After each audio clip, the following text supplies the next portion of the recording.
Halo semuanya, sawadee-krap. Semoga kabar kalian selalu baik dan juga sehat. Selamat datang di segmen analisa. Kembali kita update mengenai kasus Teng Monida. Di Thailand sekarang sedang banyak sekali meme yang menunjukkan bahwa Dr. Pontip itu, kalau aku lihat di sini ya, ini meme doang ya, menampar si Ibu Panida dengan meme-nya dari si Will Smith waktu menampar Chris Rock ya di acara Oscar waktu lalu, kalau nggak salah itu adalah acaranya.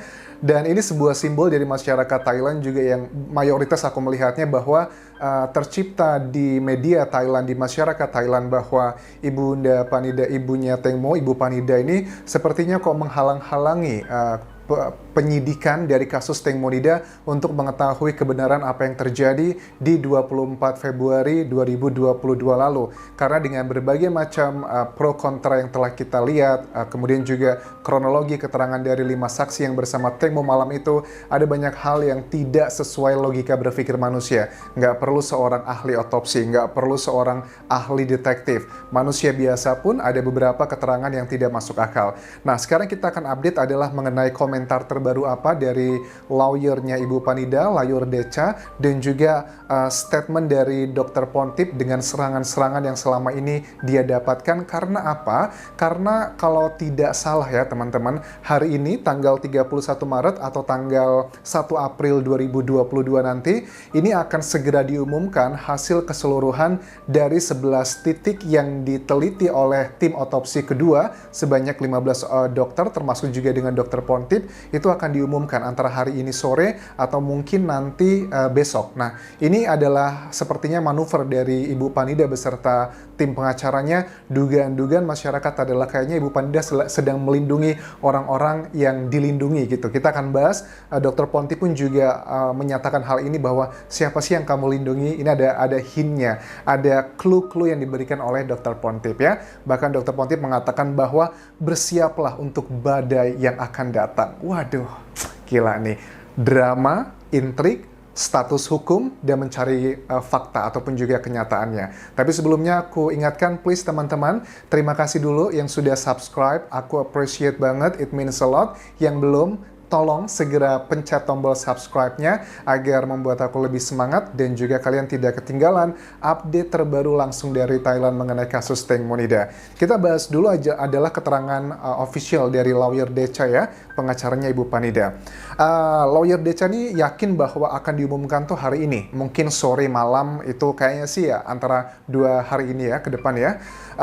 Menyatakan bahwa penjelasan 11 titik otopsi kedua menurut dia itu akan sama dengan otopsi yang pertama, which is otopsi pertama itu disimpulkan adalah murni kecelakaan. Tapi kenapa lawyer Decha berusaha membuat narasi ini di media massa? Kenapa 11 titik yang dilakukan di otopsi kedua ini akan sama dengan otopsi pertama?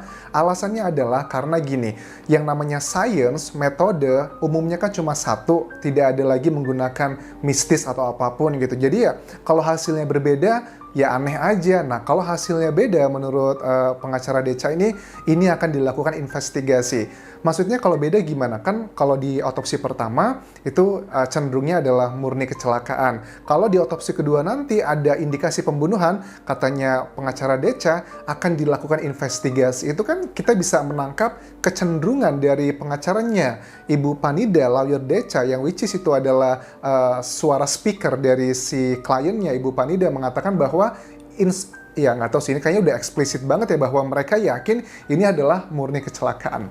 Oke, kita bahas beritanya dulu satu persatu ya, nanti kita analisa lebih detail. Terus juga, lawyer Decha ini mengatakan begini, untuk hasil otopsi kedua nanti, antara hari ini atau besok, katanya Ibu Panida tidak akan menemani untuk press release-nya. Hanya akan ada tim penyidik, terus juga sama dari Sekretari Kementerian Hukum dan HAM Thailand, serta dia dan juga dokter yang menangani, dan tidak akan ada dokter Pontip. Kenapa? Kayaknya benci banget sama dokter Pontip. Itu adalah yang dinyatakan dari lawyer Decha. Berikutnya, Por dan juga Robert, menurut pengacara Decha, janji akan segera menceritakan apa yang sebenarnya telah terjadi setelah mereka selesai melakukan ibadahnya sebagai seorang biksu sementara. Oke, kita bahas ini, menarik ini menurut aku.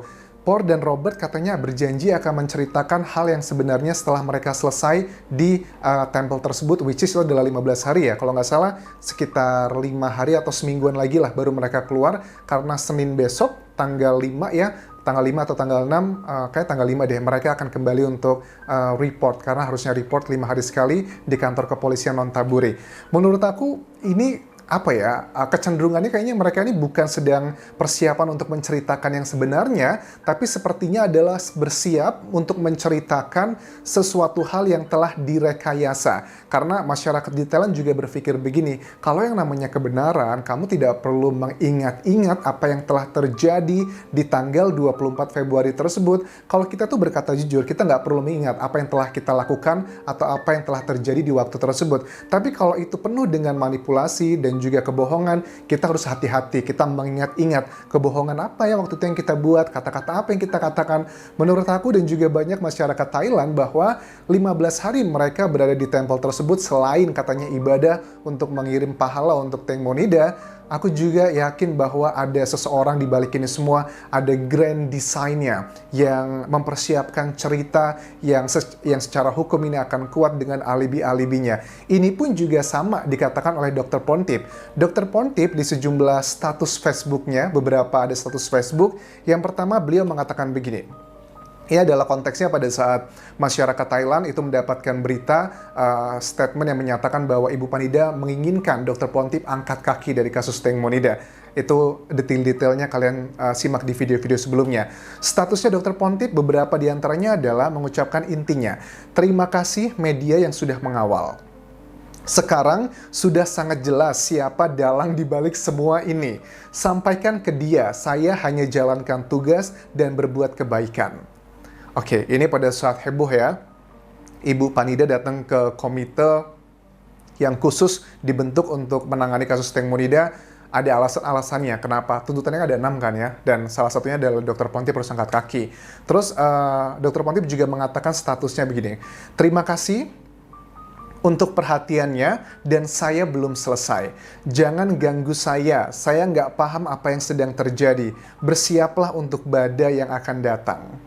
Oke, aku suka banget nih kata-kata Dr. Pontip yang menyatakan bersiaplah badai yang akan datang. Kalau kita bandingkan dengan Layur Deca di awal tadi bilang bahwa hasil otopsi 11 titik yang dilakukan di otopsi kedua ini, itu katanya akan sebagian besar sama seperti otopsi pertama. Tapi menurut aku, iya sama untuk luka-luka yang sifatnya adalah nggak fundamental. Tapi menurut aku, ada beberapa hal yang akan kita bahas lebih detail, itu adalah mengenai luka di area V, juga cairan alkohol di mata, luka 30 cm, dan juga gigi tanggal. Kalau untuk gigi tanggal, aku sangat yakin Dr. Pontip pasti akan setuju dengan otopsi yang pertama bahwa itu tidak ada gigi yang patah, tapi itu adalah kemungkinan besar karena pembusukan. Karena sebenarnya Dr. Pontip juga sudah sempat mengadres isu ini di awal pada saat beliau itu menangani untuk otopsi kedua ini. Itu sudah diadres. Aku yakin sepertinya itu akan sama dengan otopsi yang pertama. Tapi untuk otopsi kedua ini ada beberapa yang akan direvisi, misalnya luka di area V, di vaginanya Teng Monida. Ada apa di sana? Terus juga cairan alkohol dan juga luka 30 cm yang sudah sering aku bahas. Misalnya adalah di luka 30 cm itu yang lukanya tidak identik dengan luka baling-baling dari speedboat. Dengan berbagai macam eksperimen yang telah dilakukan, kok agak sangat kecil kemungkinan untuk menuju ke sana. Apalagi speedboat tersebut pada saat Teng Monida terjatuh dan juga mengenai speedboat tersebut ya, baling-balingnya katanya dalam posisi kecepatan 6 knot. 6 knot itu berapa ya? Kurang lebih mungkin antara 30 km per jam. Let's say kurang lebih adalah seperti itu, yang termasuk cukup mengebut juga ya kalau di air seperti itu. Dan di area V juga yang paling fundamental dan ngebuat dokter lawyernya dari Ibu Panida itu agak sedikit kebakaran jenggot karena disampaikan tidak ada bekas urin.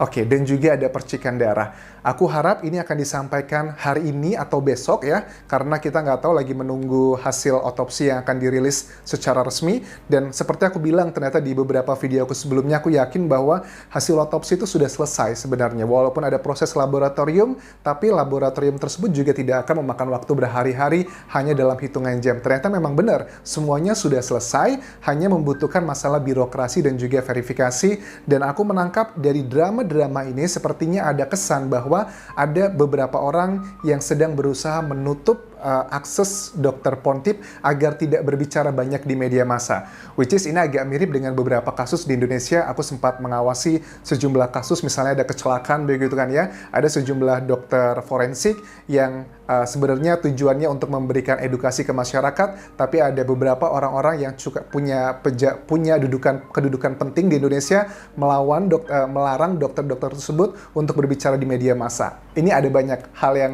terjadi seperti itu. Ya, suka nggak suka, ini adalah salah satu hal yang sedang terjadi di Thailand untuk kasus Teng Monida. Ya, aku sangat yakin Dr. Pontip pasti saat ini sedang berjuang keras karena dia mengaku, dia bilang, saya bukanlah orang gede, saya hanyalah seorang dokter biasa dan saya hanyalah manusia atau rakyat pada umumnya.